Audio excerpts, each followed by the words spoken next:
And now to talk about Latin America under the winds that brought to power so many leftist leaders in this new century. It is true that they all seem to have still a very strong popular support.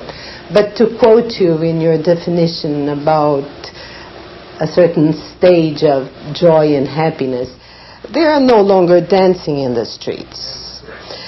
So I would like to have your view on these Latin American governments with so many different tendencies and so equal problems.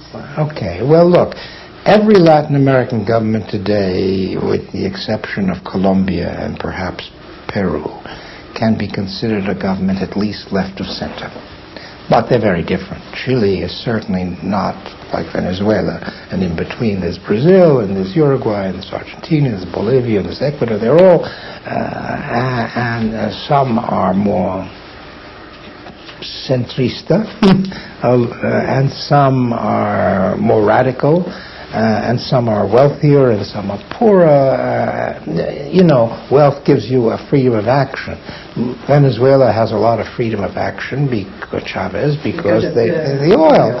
And Brazil, relatively speaking, has much more freedom of action than Argentina, and then certainly than Uruguay, and then certainly than Bolivia. All right, but Bolivia has also its strengths, and then there are governments which have strong indigenous flavor.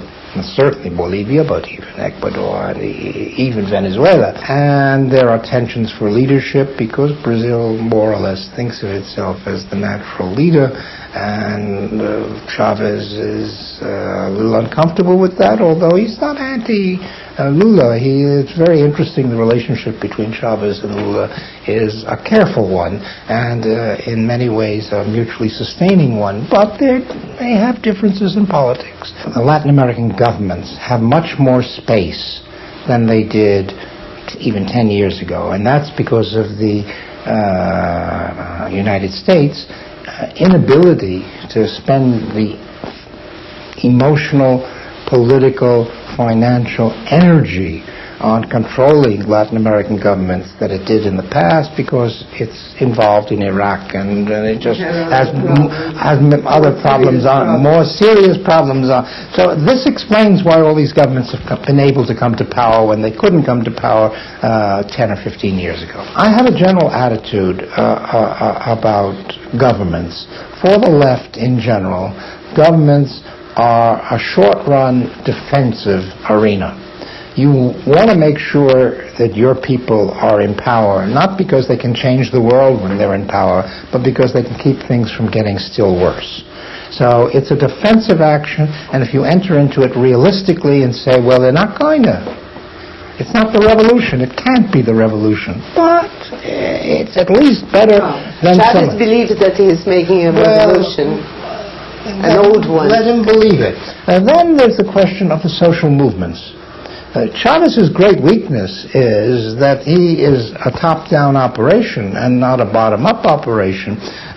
In Brazil, in Argentina, a fortiori in Bolivia, these governments came to power because of the strength of various social movements. Now, they may not do what the social movements want them to do, but the social movements are at least strong in Brazil and Argentina and Bolivia. They don't exist in Venezuela. In Venezuela, it's Chavez. If Chavez were to die tomorrow, I don't know what would happen in Venezuela. The social movements have to worry about the middle run, but you have to take realism into account.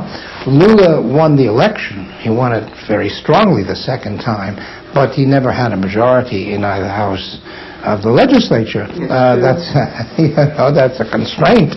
That's very, very real on whatever he may have wanted to do. Morales has a majority in Parliament, and he has to worry about the fact that he doesn't have it in certain regions of the country, which are constantly important regions and are threatening to secede or do other things. So the internal politics of each country has to be analyzed, and you don't, one size doesn't fit all. What Lula can do and what Kirchner can do and what Chavez can do and what Morales can do are different possibilities. And if they're to deal with each other seriously, they have to take into account what it is possible for them to do and then understand their politics and evaluate their politics in that light. Reminds me of an aphorism that you had made in one of your statements. The absolutely certain thing is the future, since the past is constantly changing. That is absolutely correct. And, the past is our imagination of the present as to what it was, and we define the past in terms of what we need in the present, and that's true in Latin America as anywhere else. Professor, thank you very much for this interview. It was a pleasure to be with you. It's a pleasure to talk to you.